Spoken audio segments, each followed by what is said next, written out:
आज हम मेमोरी की दूसरी टाइप के बारे में पढ़ेंगे कि जो हमारे पास है रोम। तो रोम आपके पास ऐसी मेमोरी है जो कि आपकी रीड ओनली मेमोरी है। रीड ओनली मेमोरी मीन्स कि आपके जो रोम में डाटा एक बार आपका राइट होता है, राइट के बाद जो है फॉरएवर जो है रोम का डाटा सिर्फ रीड होता है। तो इसलिए रोम आपके पास एक ऐसी मेमोरी है जो कि सिर्फ रीड ओनली मेमोरी है।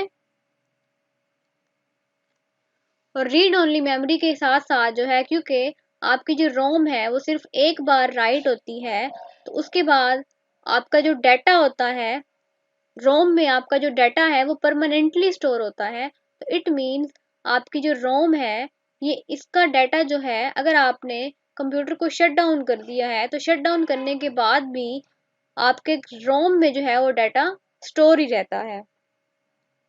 इसलिए आपकी जो रोम एक टाइप ऑफ मेमोरी है ये आपकी परमानेंटली जो है डाटा को स्टोर करती है।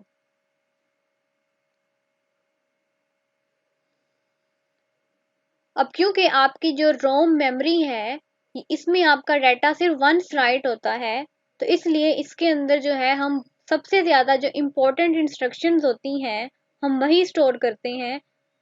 कि आपका जो रोम है, आप ये कह सकते हैं कि रोम में आपकी जितनी भी इंस्ट्रक्शंस होती हैं वो आपका मैन्युफैक्चरर फिर राइट करता है, क्योंकि आपकी जो रोम है वो ओनली वन टाइम जो है वो राइट होती है।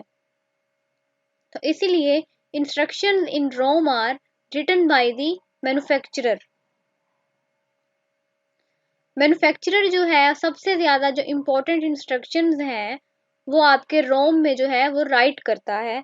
तो आपकी वो कौन सी इंस्ट्रक्शंस हैं उस जो सबसे ज़्यादा इम्पोर्टेंट हैं और जो मैन्युफैक्चरर राइट करता है, वो है आपके पास बायोस पार्ट।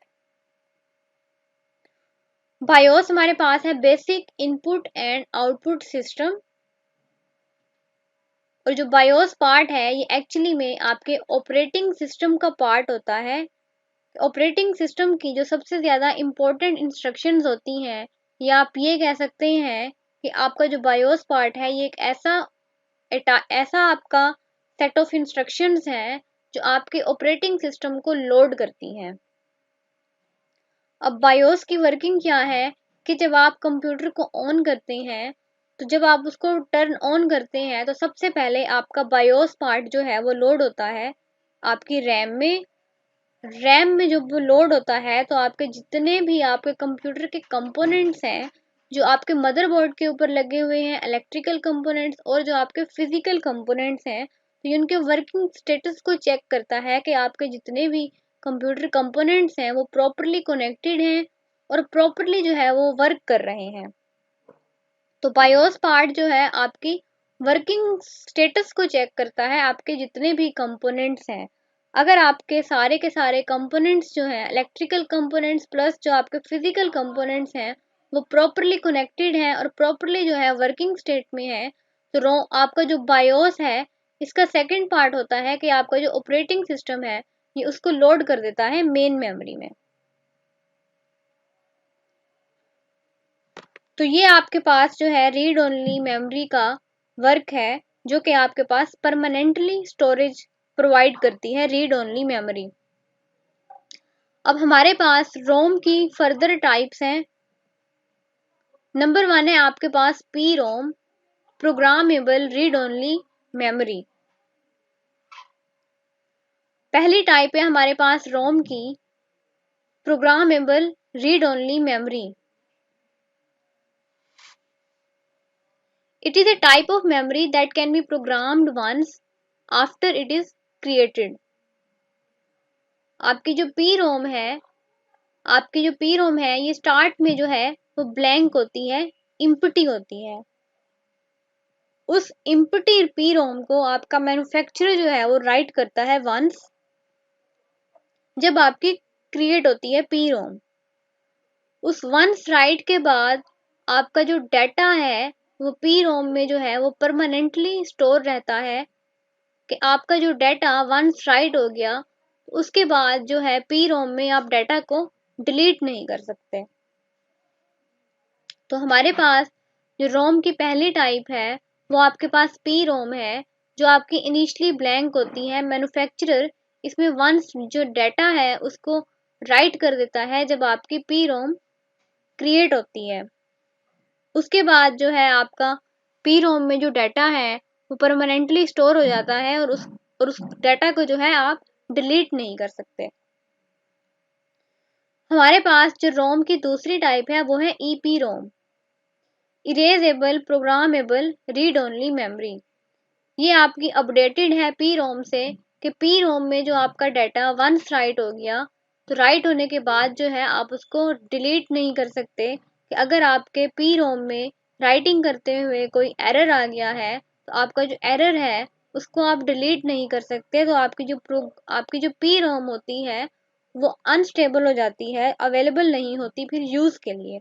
जबकि आपकी जो ईपी रोम है ये हमारे पास एक ऐसी टाइप ऑफ रोम है जिसको आप जिसपे आप जो है डाटा को राइट भी कर सकते हैं, और इन केस ऑफ मिस्टेक अगर आपका कोई एरर आ रहा है तो आप उस एरर को रिमूव करके उसमें डाटा जो है अपडेट कर सकते हैं, रीराइट कर सकते हैं। तो ईपी रोम में जो आप इंस्ट्रक्शंस को रीराइट करते हैं वो करते हैं with the help of ultraviolet rays. It means कि आपकी जो ईपी रोम होती है, ईपी रोम में आप with the help of ultraviolet rays पहले आप उसमें इंस्ट्रक्शंस जो है आपका मैन्युफैक्चरर है या जो आपका यूज़र है वो ईपी रोम में इंस्ट्रक्शंस को राइट करता है। राइट के बाद जो है अगर उन इंस्ट्रक्शंस को अपडेट करना है या उसको डिलीट करना है इन केस ऑफ एरर, आप हेल्प लेते हैं अल्ट्रावायलेट रेज से। अल्ट्रावायलेट रेज को यूज करते हुए जो है अपनी इंस्ट्रक्शंस को या आपकी जो सेट ऑफ रूल्स होते हैं, जो आपका बायोस पार्ट होता है या आपकी सेट ऑफ इंस्ट्रक्शंस होती हैं वो अल्ट्रावायलेट रेज के थ्रू जो है आप यूज करते हुए डिलीट करते हैं। डिलीट के बाद जो है उसको रीराइट करते हैं। तो इन EP ROM new instructions can be written. P ROM में आपकी जो इंस्ट्रक्शंस हैं वो रिटर्न नहीं होती, वंस राइट होती हैं और फॉरएवर जो है आपकी रीड होती हैं। जबकि ईपी रोम में जो है आपकी इंस्ट्रक्शंस एक बार जो है आपकी जो ईपी रोम में इंस्ट्रक्शंस हैं वो आपकी राइट भी होती हैं। राइट के बाद जो है इन केस ऑफ एरर और इन केस ऑफ अपडेशन तो आपकी ईपी रोम में जो है वो इंस्ट्रक्शंस आपकी रीराइट भी हो जाती हैं। अब हमारे पास जो रोम की थर्ड टाइप है वो है EEPROM. It stand for electronically erasable programmable read only memory. ये हमारे पास जो है अपडेटेड टाइप है रोम की कि इसके अंदर आपका जो डाटा है, आपकी जो इंस्ट्रक्शंस हैं, जो आपका इम्पोर्टेंट पार्ट ऑफ इंस्ट्रक्शंस हैं, आपका जो उस डाटा को जो है आप राइट कर आपने एक बार उसको राइट किया, राइट के बाद जो है आप उसमें अगेन भी रीराइट कर सकते हैं इन केस ऑफ एरर और in case of deletion, in case of updation. आपकी जो ईपी रोम थी उसमें आप जो डाटा को राइट करते थे वो करते थे with the help of ultraviolet rays. अब आपकी जो ये आपकी ईईपी रोम है इसमें जो आपका डाटा है, आपका जो डाटा राइट होता है, राइट के बाद जो है डिलीट होता है, डिलीट के बाद जो है आप उसमें रीराइट करते हैं। तो ये आपका जो सारा प्रोसेस हो रहा होता है इन्वर्श आपका राइटिंग का और आपका अपडेशन का, तो ईईपी रोम में जो है आपका ये सारे का सारा जो सेट ऑफ इंस्ट्रक्शंस राइट हो रही होती हैं या अपडेट होती हैं तो ये होती हैं आपकी इलेक्ट्रिकल पल्सेस की हेल्प से। तो आपकी जो ईपी रोम है उसमें आपका जो डाटा है राइट हो रहा था प्लस जो है अपडेट हो रहा था with the help of ultraviolet rays. अब आपका जो ये आपके पास थर्ड टाइप ऑफ रोम है इसमें आपका जो डाटा है या जो सेट ऑफ इंस्ट्रक्शंस हैं वो आपकी राइट होती हैं प्लस अपडेट होती हैं with the help of electrical pulses. If there is any error in EEPROM, it can be easily removed by the electrical pulses. अब आपके पास थर्ड टाइप ऑफ रोम है ये सबसे ज़्यादा कंप्यूटर्स में यूज़ हो रही है कि आपके पास जो पहले कंप्यूटर्स थे जो आपके पास प्रीवियस कंप्यूटर्स थे, जो आपके पास अर्ली कंप्यूटर्स थे, तो उन अर्ली कंप्यूटर्स में जो आपका बायोस पार्ट है या जो आपकी इम्पोर्टेंट इंस्ट्रक्शंस हैं वो आपकी पी रोम में स्टोर होती थी या आपकी ईपी रोम में स्टोर होती थी। तो अब आपके पास जो कंप्यूटर्स करंटली वर्क कर रहे हैं उनमें हमने रोम को जो है वो अपडेट कर दिया है आपकी इस थर्ड टाइप से। तो अब आपके पास जो न्यू कंप्यूटर्स हैं वो वर्क कर रहे हैं ईईपी रोम के ऊपर। उसके बाद जो है ये डिफरेंस बताया हुआ है रैम एंड रोम में। बताया हुआ है कि आपका जो रैम है ये टेम्पोरेरी मेमोरी है, रोम जो है वो आपकी परमानेंट मेमोरी है। ठीक है, आपकी जो रैम है ये हाई स्पीड मेमोरी है, जबकि आपकी जो रोम होती है ये थोड़ा स्लोअर मेमोरी होती है एज कंपेयर टू रैम। तो हम रैम को यूज़ करते हैं अपने कंप्यूटर को फास्ट करने के लिए, उसकी हाई स्पीड परफॉर्मेंस के लिए जो है हम रैम को यूज़ करते हैं। लेकिन आपकी जो रैम होती है वो टेम्परेरी स्टोरेज प्रोवाइड करती है, लेकिन हमें रोम में जो है अपनी ऐसी इंस्ट्रक्शंस को राइट करवाना होता है जो हमारी बहुत ज़्यादा इंपॉर्टेंट होती हैं या जो आपके कंप्यूटर को ऑन होने में, बूटिंग करने में जो है हेल्प कर रही होती हैं।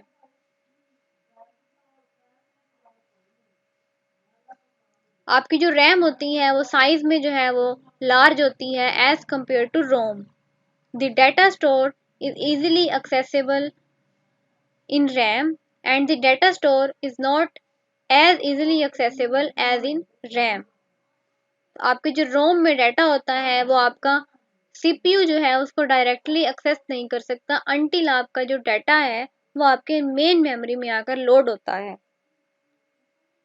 अब क्योंकि आपकी जो रैम है ये हाई स्पीड है, तो आपको पता है कि जो आपकी हाई स्पीड मेमोरीज होती हैं इनकी प्राइस ज़्यादा होती है, तो आपकी जो रैम है ये प्राइस में हायर है एज कंपेयर टू रोम। कि आपका जो रोम है ये चीपर है, जबकि आपकी रैम मेमोरी है ये आपकी हायर प्राइस मेमोरी है।